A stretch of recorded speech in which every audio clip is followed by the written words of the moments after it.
Thanks very much for sticking with us. This is still Ghana Connect. And like I told you, we have some really interesting and brilliant minds joining us for this all-important conversation about why health professionals are leaving in droves. And I'm excited to introduce our panel to you today. Dr. Samuel Sesai is a medical doctor based here in Ghana. Doc, good evening. Hello, Doc. Well, Samuel Sesai will connect with us shortly. Dr. Christian Philip Ama. Philip. Hello, Philip. Okay, Helen Jabin is also a national service personnel and a nurse here in Ghana. Helen, good evening. Hi, Kwaku. Good evening. Right, Helen is also connecting with us all the way in the eastern region. Omar Farouk is a Ghanaian nurse based in the United Kingdom. Hello, Omar. Hello, Omar Farouk. Can you hear me? We will get to Omar Farouk also shortly. Kwaku Asante, Dr. Kwaku Ejay Esiedu Asante, is the former vice president of the medical students in Ghana. He's the CEO of Ubuntu Foundation and a medical doctor. Doc, good evening. Hello, Doc. Can you unmute, please?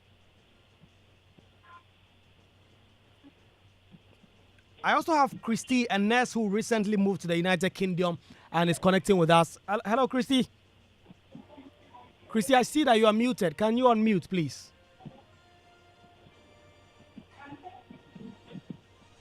Well, we appear to have a little challenge with our Zoom. We'll fix that shortly, and then we'll zoom right into the conversation. But let me hear from my friend Helen, who is connecting with us. Helen, you are a nurse. I mean, what do you know about your colleagues all moving out of the country, and for what reason do you think they are doing so? Let me start off with you. Okay, thank you so much, Kwaku, for this opportunity. I'm grateful. Generally, this conversation has been going on for some time now about nurses relocating to back countries for greener pastures. And we all know that everybody wants to be comfortable. Everybody wants a kind of life from, from the world, generally, let's just say. And I feel like most of the nurses that are relocating are going to other countries because of the poor conditions of service in our own country. I mean, you don't need a sister to tell you that nurses are not paid well here. The incentives that we deserve, we don't get as compared to what they get in other countries. And then even the tools we need to work. So you will see that a lot of nurses in Ghana tend to improvise because you're looking for things to work with and you don't have them. But when you go to the other side of the world, they have everything and it makes work easier, effective, and efficient. But here, where you have to improvise all the time, you see that you are stressed, even if not physically, mentally, because you're looking for something to have a procedure done, and then the thing is not there. You have to look for something else, and all that. All that is stressful. So as compared to what they get from the outside world, they would rather choose to go there and have a comfortable life. So you're saying that it's not all about money. It's also about the equipment that you would use and the facilities available in these hospitals. Exactly. It's not just about money, because I believe that if it was about money, some people who work in some very big hospitals here in Ghana wouldn't be relocating as well. But there are people who work in hospitals that we feel are okay. They're okay with the pay and all that, and they still want to leave. Because even though the pay is good, they still need some things to work with, and then they're not getting those things.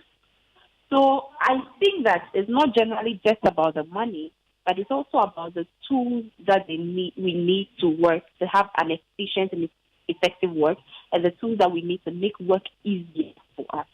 Right, interesting, Helen. Right, and guys, I want us to make this conversation as conversational as possible. Let's come around the table. So those of you on Zoom, if you can kindly unmute so that I can come to you as and when, and you can also bounce in every now and then if you want to talk about some of the issues our other colleagues will be raising. So let me bounce this off to Umar Farouk Mohammed. And you are a Ghanaian nurse based in the UK. We've just heard from Helen Jabin. She's a nurse. She's based in Ghana. Her story is that it's not all about the money. It's also about the facilities and the equipment needed for you to be able to do your job. Do you relate with that? And was that part of why you left the country? Hello, Umar Farouk.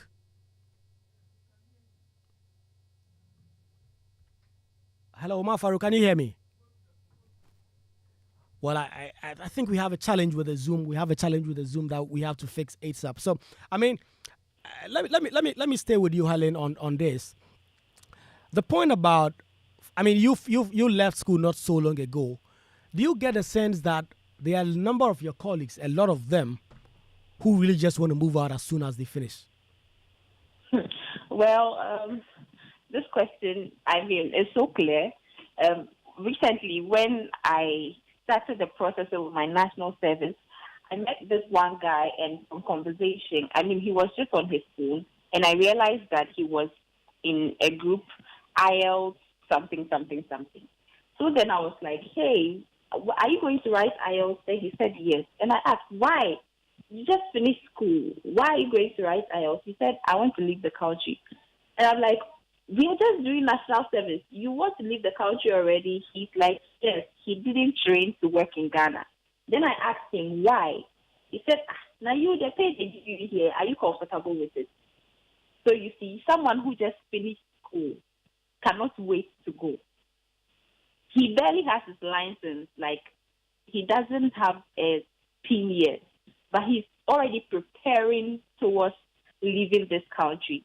So it means that most of my, and I'm sure the story is the same for most of my colleagues. Even me, I can't promise. So the point is, most of our colleagues cannot wait to leave Ghana. So, thinking about leaving very soon. Oh, that was just by the way, though. Well, that's quite interesting, and I think we're having a challenge with the Zoom that will fix shortly. And so, those of you on Zoom, I see that you are speaking to us. We are unable to hear you. We'll fix that. We'll fix that promptly. So, the conversation is about how nurses, doctors, other health professionals, they are leaving the country in droves. In fact, we have one young nurse, Umar Farouk Mohammed, who is now in the United Kingdom, and a recent BBC investigation, is also something that we've been doing locally, has exposed the root of the problem in terms of how so many people are leaving and how it could cripple our own healthcare system. So, Dr. Samuel Sessa has also just joined me. Doc, I mean, can you relate with the Dr. Samuel Sessa? Can you relate with the issues that your colleague Helen have been raised about the money and also the facilities as a young doctor?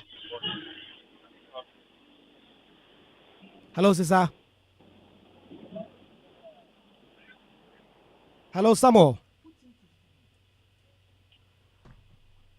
Well, we appear to have a challenge with the lines this evening. Is Samuel on? Hello, Kwaku. Can yes, you hear me? Samuel, I can hear you now. So I was asking you about what Helen told me about and whether you could relate with it. Okay, so because of the technical issues we are facing, I didn't hear what Helen said. But if it's about the junior doctors also migrating outside to seek greener pastures, my bit about it, I think that the experience I have gathered so far has shown that health professionals, doctors, everybody have their own issues that they deal with. So if you are going to work for the remaining 30 years of your life, 35 years of your life, or even 40 years of your life, at the end of it, there should be something you can show for it. There should be something you can say that this is the impact of my service to mankind and my service to my country. When you do all those assessments and then you cannot put an end or an image to it, then you are found wanting to get better options or alternatives for yourself. Now, when you talk to our colleagues who have flown to several countries working there, countries that are taking or are taking their health care seriously, you get to see that all you get here, even in several years, is just peanuts as compared to what they get. Looking at even the condition of service, looking at even the REX allowances, looking at the gains that you are making, it is nothing. We live in a country where in 2012 it was cancelled, so doctors were able to import vehicles without paying duties on those vehicles because of the shift, the kind of shift that we run. Kweku, can you hear me? Clearly, Doc, can hear you. Yes. So doctors or some health personnel were able to import vehicles to the country without paying duty on them. And it was to aid or help them get access to workplace, even on night duty and night shifts and then what have you. But here lies the case that all these things have been cancelled. So if you are even a health officer or if you are a doctor and you want to find ways and means to get to work early, or you are even a nurse, you want to get to work, you want to be able to get access to take care of your patients in sound mind, you don't get all these things available. You need to sweat, toil, and make sure your ends meet. Don't forget about the social responsibility that is placed on all these personnel. If you are a doctor, you are a nurse, the family members that will call you, the social responsibility, it cuts across all professions. But we all understand how stressful it is to be a doctor or to be a nurse, even in this jurisdiction. So all I'll say is that they have a justified reason to the migration that is happening. But as a country, we need to take a different look to it. There's supposed to be some incentives. You've cancelled nursing training allowances. You've cancelled a lot of things that even motivate them to go. But I understand you are not supposed to even motivate them to go into the profession for gains. But come what may, they come out and the reality hits them. So as a country, we need to protect our professionals. We really need to do so. And it's a good point to bring in Omar Farouk Mohammed. Omar Farouk Mohammed, I mean, as a nurse that is based in the United Kingdom, do you relate with some of the things your colleagues have said? Did you leave for some of these reasons? For having me, Kweku. Um, well, I do relate with, I mean, absolutely everything. 100%. Um, I came to the UK just when I was done with, I mean, I was just 6 months into professional practice. I was just done with my um national service. So you trained Went in into Ghana? profession. Can you hear me? I can hear you. I was asking whether you trained in Ghana. So you trained in Ghana? Yes, I did. I did train in Ghana. I trained in the Volta region. And um, as I was saying, I left the country when I was just about six months into, um, my professional, being a professional nurse. I've just been posted as a nurse in Ghana, just about 6 months. Then I left the country. I hadn't even received my salary yet. And to be honest, my colleagues, as at that time, had gone almost a year without receiving their salaries. I mean, they had not gotten their verification from the Controller General, and they had not gotten their salary as at that time. So you understand that we were really motivated to leave the country, looking at the fact that we had the opportunity to leave. All you needed to do was to write your exams and pass and then leave. And we had to, because it presented as, I mean, an opportunity to be valued as nurses. It presented as an opportunity for us to progress as nurses, for us to work, and then feel we are working, feel we are doing what we were trained to do. Um, with regard to what Helen said, I mean, it is every nurse's wish that you go to work and then you have every single material you need to work available, readily available in front of you, just to work. Here in the UK, I go to work, I mean, 12 hours every I mean, sometimes 3 times a week, sometimes 2 times a week, sometimes even once a week. Look, I go to work and I'm happy whatever I need to work is readily available. I don't need to be chasing, um, procurement officers, or chasing my nurse in charge for whatever it is, chasing them for cannulas, chasing them for IV fluids, chasing them for whatever it is. Once it is something I need to take care of my patient, it is rightly available. And that is, I mean, with regards to the availability of resources we need as nurses to work. Hmm. When it comes to, I mean, the other reason we all left, we all know. I mean, people complain it is expensive to work in the UK or to live in the UK. Yes, we agree. It is very, very expensive. You pay taxes, you pay everything. But trust me, you whatever you earn at the end of the day, you feel you are being paid for the work you've done. Um, whilst in Ghana, I mean, as a newly qualified nurse at that time, my salary was not even up to 3,000. And you can imagine I had family to take care of. I had, I mean, um, every other thing to do. And just imagine me taking 3,000. But now I work, pay tax, do everything, pay my rent, pay everything, and I'm able to save, I mean, as much as, I mean, multiples of what I would have saved in Ghana. Oh, that is incredible. So you are you are getting all this on the side, apart from all the things you're paying, and it's still more than what you would have been able to save in Ghana. Incredible. I mean, ACP, that is really a stark reality of what we are dealing with in the country. And you, as a young doctor, I'm sure you can relate to this on many levels. Hello, ACP. Dr. Christinama. Yeah, Kweku. Yeah, good evening to you and your listeners. I believe you can hear me. Loud and clear. Thank you so much for the opportunity to join the discussion this evening. It's a big privilege and I do not take it lightly. And being a medical doctor and listening to my colleagues, I think that we all know the problems we are facing as a country or as a health department, and nothing is being done about it because ever since people started leaving this country, I have not seen any concrete measure, either from the Ghana Health Service or Ministry of Health, to curtail this. Way back 10, 15 years ago, people started leaving. But I think that now the numbers have increased because our nurses colleagues have also joined.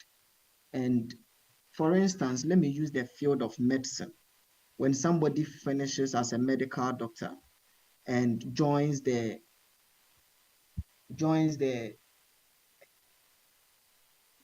health department as a doctor to work, and even decides to specialize in this country. You played a tape earlier from the presidential advisor on health and then the president of the Ghana Medical Association. And now you can even see that those who are leaving, majority of them are those who are in the training period to specialize. They are the ones leaving, because if you should spend all these years after medical school, spend 3-4 years to specialize, and at the end of your specialization, you do not even have the equipment to work. If you want to specialize in this country, now you have to move to these teaching hospitals and other big hospitals to train. Nobody will give you accommodation. For instance, maybe you were posted to work at in Kwaku, and now you want to specialize, so you've come to Accra and you are training at Kolebu.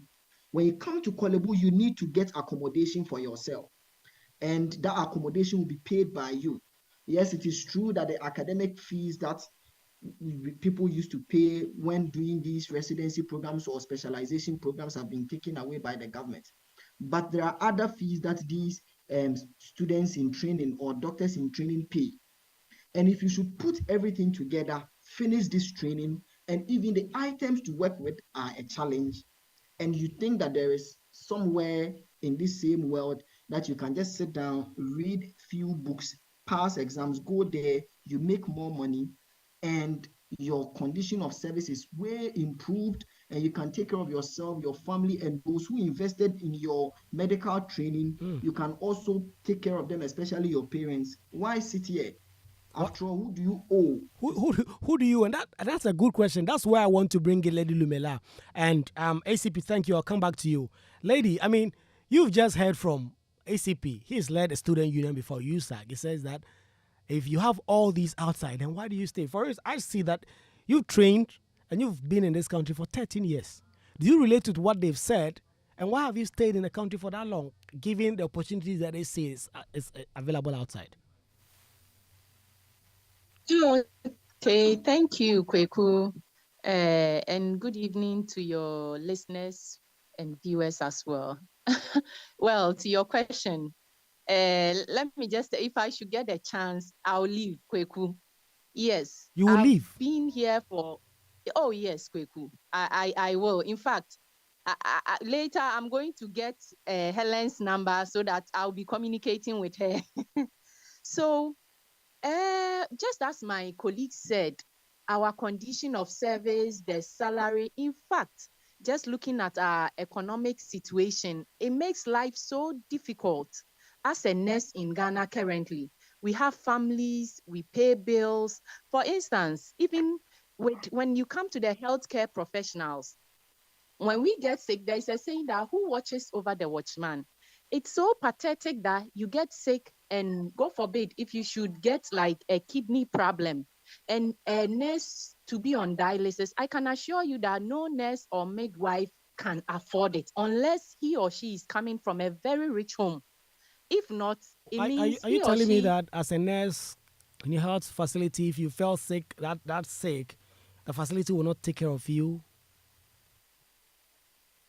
Most of the facilities will not take care of you. You need to pay for your own bills. And even certain lab investigations that you carry out, you must foot all the bills yourself. Once insurance doesn't cover, that is it. It's your own bill. And we don't have any package as compared to our colleagues outside the country. When they get sick, I know there is a package that it covers you, the nurse or the healthcare worker with your immediate family. Kweku, can I come in? Yeah. You Yeah. On I mean, on the issue of you being sick and then not getting, um the treatment you want. I mean, because not because you are a nurse. Look, um before I left Ghana, I remember I was terribly sick one of the days. I mean, very, very terrible. I went to the same hospital I was working with. At that time, I was working in a private hospital. I went to this same hospital, and in fact, I was charged as a client. I mean, as much as an ordinary client will be charged. I mean, as a staff in that hospital, I wasn't just a staff. I was a deputy manager, deputy ward manager in that private hospital, and I was charged as much as the private. Patients will be charged in that hospital. Well, in the UK, it is absolutely different. I mean, we can't compare UK to Ghana. Yes, it's true because the UK has got the NHS, which I mean covers everybody. You don't need to pay for your healthcare. You don't need to pay for everything. But the truth is that I mean, I've not been well. I mean, a couple of times here, and then I've walked into the A&E, and in fact, my colleagues, the people I've worked in the A&E with, who have seen me come there, I mean, as a patient, have treated me, I mean, the best way ever they could treat a colleague. And that is not the case in Ghana. I did my rotation in Konfuanoche, and I've gone to Konfuanoche as a sick patient severally. And in fact, no one gives a damn about what you are going through, even as a one-time colleague of theirs. So there is everything wrong. I mean, giving people the chance to leave, everyone will leave to Kwaku. Everyone will live incredible. Akana, it's a good point to bring you in now. And I see that you lead a group of young health professionals in there. Is this something that, you relate with? Akana. Thank you very much, Kweku, and thank you very much for this opportunity. I do not take it lightly at all. Yes, so the point about medical students in Ghana now, I was privileged to be a leader for medical students in Ghana, and when I was still in medical school, that was somewhere last 2 years. And you realize that, Kweku, let's use my class for an example. If you take my class, out of the over 200 medical students there, around 220 or so, 50%, like 110 of them, harbor this idea, this mentality that they would want to go out. Even more than 50, like 70%. And 50% are working actively. There is an exam called the USMLE. They are working actively to write these exams and continue their studies outside for their specialization and everything. And realize that, Kweku, since medical education started here in Ghana in the 1960s, There have been a lot of a lot of developments. A whole lot has happened recently. I mean, not so recent, but then over like 20 years ago, we've had the government build the Ghana College for Physicians and Surgeons. I think everything was finished around 2007 when Kufo inaugurated the $4 million building and all. And you realize that these opportunities have been provided. But as my senior colleague ACP said earlier on, you realize that they are not up to the standard you would want to see them. You understand? They are not up to the standard. So if someone is here in Ghana, the person wants to specialize, although there is a college here, but then ACP talked about the fact that there will be some fee the person would have to pay, even accommodation, where to sleep, and all these challenges the person would have to go through. So these people would end up wanting to specialize outside. And it would interest you to know, Kwaku, last year, I had the privilege to be invited for GMA's annual congress. And the president made it known to us that they did this survey of 360 medical doctors. And out of the 360, 324 of them, that's 90%, had made up their mind that come what may, they would want to continue their medical education outside and eventually turn out as medical professionals outside. And this is basically due to what we've been saying since the start of this program. So, I mean, there's almost a consensus around this table that the conditions of service are really poor and also that there are no facilities. I mean, Dennis Edujesi is the PR of the Ghana National Association of Medical Laboratory Scientists. I've been speaking a lot to the doctors and the nurses. For you, medical laboratory scientists, is that the same situation with you as well? Hello, Dennis. Yeah, hello. Yeah, Dennis. Yeah. Good evening. Good evening. I was asking if the situation is similar for you in the med lab profession, just as the doctors and the nurses have been saying. All right. Thank you very much. In fact, as I speak right now, I am before a set of students, level 200, at the University of Energy and Natural Resources in Sunyani. And I just asked them that same question. You'll be surprised to know the number that are waiting to leave the very moment they are done with their program or course of study. So the situation is not different from what you are talking about over here. In fact, I had the opportunity to discuss this on another platform, that the current COVID presentation that the president did, the awards that was given to staff that helped with the battle that we have during the pandemic. Somebody was on stage collecting his award. And in fact, 4 days after, was in the UK. He's currently practicing over there. So it's quite a severe problem. I had a class of about 60 people. And by the time we finished school, a class of about 55. Now I can talk of not less than 14 of them in UK alone practicing. I've not talked about that of the US, talked about the other European countries. So this is a bigger problem that we are all facing. And day in, day out, even as a PRO, a lot of people are contacting me to find out what opportunities exist for them to be able to take a trade outside. All boils down to several factors that we will have to look at them. Else, it's going to be a problem and a big toll on the health structure, because already we have scarcity of health professionals across the various cadre and professionals that we are talking about, being it doctors, being it the lab scientists, being it the nurses, the pharmacists, and all the other allied health professionals. In fact, they are going like something. And it takes conditions of service, it takes security, it takes our pension, the future as it is. What does it hold for you if you spend all your life over here, when even your annual salary is almost like somebody's monthly salary? So if you look at it that way, then somebody thinks, is it worth staying over here in a system that even when you are ill yourself, you are sick yourself, you have to fend for yourself, you have to pay for your own bills. There is no system in place to cater for health professionals. So I think that is a big problem that you are talking about. And it's quite unfortunate that the stakeholders and the respective agencies that are to listen to this and make sure they effect the necessary changes are not doing it. Interesting. I mean, Christy, you've moved to the UK quite very recently. I mean, are you thinking of coming down soon to serve your mother Ghana, or, I mean, it's so good out there, you are not coming down, Christy? I don't think I will be coming down any moment from now.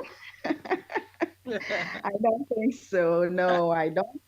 Because I've been working in Ghana for over 15 years, and then just about 6 months here in Ireland can't be compared to the 15 years in Ghana. Not at all. Not, no, no.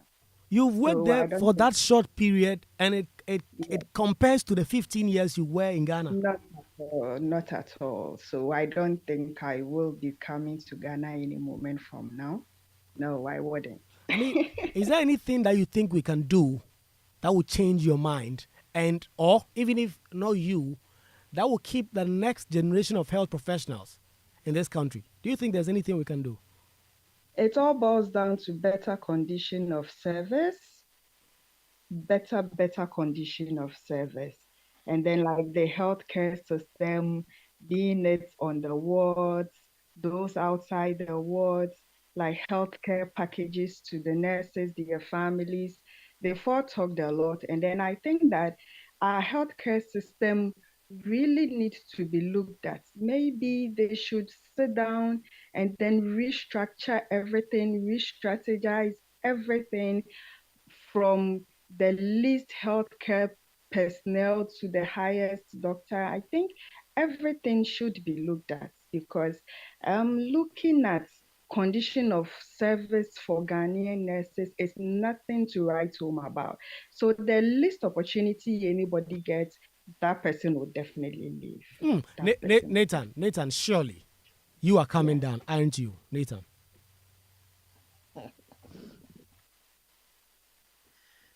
No, Nathan, I'm listening to you. Hello, Nathan. Nathan, can you unmute? All right. Okay. I mean, because we are having some challenge, I'm hearing from Nathan. It's a good time to take some of the comments that have been coming in on our social media console.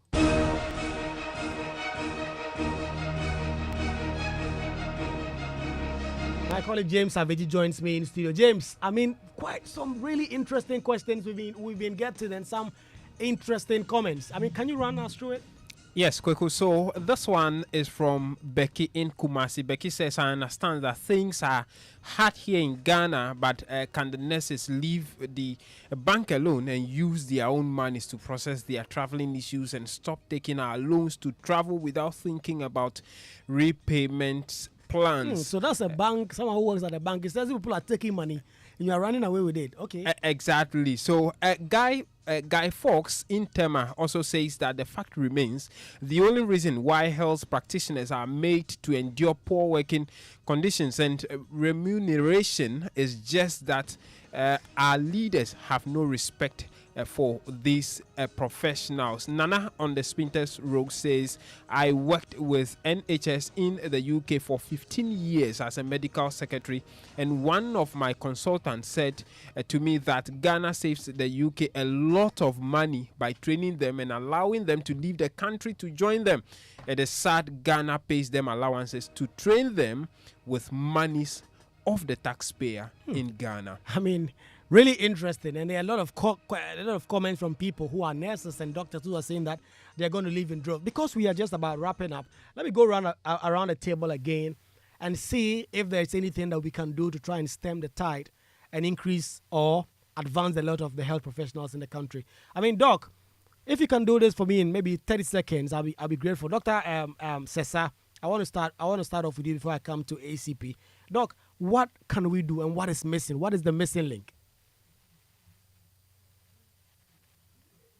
Hello, Dr. Sessa. Can you unmute, please? Dr. Sessa. Hello. ACP. ACP, are you there? Okay. I mean, I'm having some challenge with the Zoom again, but let me go on phone. Helen.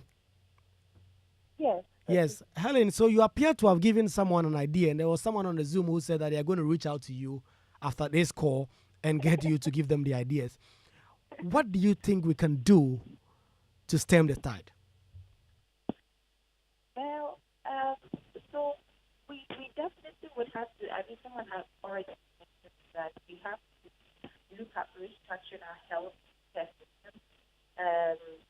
now have to pay more attention to, because I mean, what is the watchman? Like one person said on the call, the people who are there taking care of the patients in, how do we take care of them? Who takes care of them? And so if the government would not start looking at how to make the life of the ordinary nurse in Ghana more comfortable, then I bet we will all want to go in search of greener pastures. So don't All of you want to leave and go for greener pastures and live as they're quite interesting. Helen, thank you very much. I mean, Umar Farouk Mohammed, you've left already, and from what I heard from you, you do not intend to come back.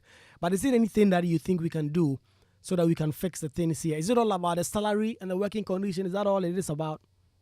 Kwaku, in my opinion, I think, I mean, one of the solutions we've got is the politicians being truthful to, to the citizenry. Our problem, I mean, in the health sector is because our health sector has been really politicized, and people are not telling people the truth they need to hear. For instance, just play the presidential advisor's voice again and then listen to it. I mean, listen to it with a very open mind, and you get to know that, I mean, people are not really telling people in leadership are not telling, I mean, their followers the truth. We need to understand we've got a problem at hand, and we need to understand this is a big challenge confronting us, and we need to find solutions to it. I I I mean, in Ghana right now, if you stand out to tell someone to stay in Ghana, I mean, and practice in Ghana, the person might find that very offensive. Offensive. To be honest. I mean, interested. I mean, ACP, can you hear me now? Okay, let me do lady. Lady, you've clearly said that the next opportunity you get, you're going to leave. 13 years under your belt, that much experience.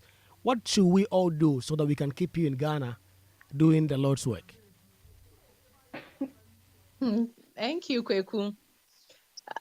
Well, just as we all said about the condition of service, we'll plead it has to do with government. They will have to look into our condition of service, and it entails much. For instance, there are places that when somebody gets work, like gets the first time appointment, he or she is given an accommodation. So some of these things government should consider. And I believe if these things are looked into, most of the nurses will retain here and they wouldn't like to travel. Well, thank you very much, Lady Lumela Tete. And next with 13 years experience under her belt, she says the next flight, if she's on it, she's gone. Akana, let me wrap this up with you. And because you've led a group of medical doctors before, how do we get out of this? Is it just about this money and these facilities? Lady just says, well, if you can give nurses accommodations every now and then, but can the state afford all that? Is it also that you guys are not sacrificing, you're just thinking about your pocket? Is that so? Kwaku, that's not the situation at all. I think I agree with the leadership of the GMA, the former General Secretary Titus Berger, who is now NDC's parliamentary candidate for Lambusi, when he said last year at the Congress that government should be working at looking at making these conditions better, for doctors. Because right now, because of economic crisis, the value of what doctors were getting initially has reduced by like 50%. He said it, and it's true.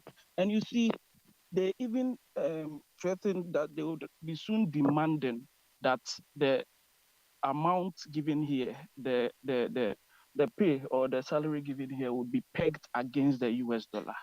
And these are things we should be looking at, because if you can make living conditions better, living and working conditions better for medical doctors, and that they will stay and then also make livelihood better for other people. You know, the work of doctors and other health practitioners is basically about health, and it's making people's life better. And when you make people's life better, you better the economy, you better everything. I mean, health is everything. People say that health is wealth. So if we can look at measures that we can put in place to make our systems here better, and I am very particularly happy that some of these medical doctors are going into politics. I mean, it would help. It will help in terms of being able to articulate whatever is wrong with the system. I mean, I kind of very great words there to end the show. I mean, interesting conversation about why medical doctors, nurses, medical laboratory scientists, and all these health professionals are leaving in drove. I've had about 3 of these nurses on this call.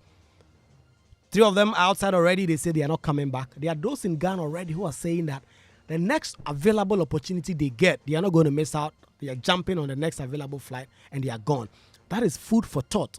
For a country, so many hospitals without enough nurses, if everyone wants to leave, then it's a big question that must agitate the minds of leadership. How do we fix this? Thank you very much for joining us, Dr. Samuel Sesa, Dr. Christian Philip Ama, Helen Jabin, Umar Farouk, Kwaku Asante Akana, Lady Lumela Tete, Emmanuel Afo, Christy, Dennis Edujesi, and Nathan. Nathan, I apologize because of your Zoom situation. We could not hear from you, but very interesting conversation about where we have to go next. Big food for thought, and it's something that we have to be thinking about for the next few years. My name is Kwaku Asante. I've been excited shepherding you through this conversation. The lads are up next with the locker room, but next week we come your way again with a more exciting edition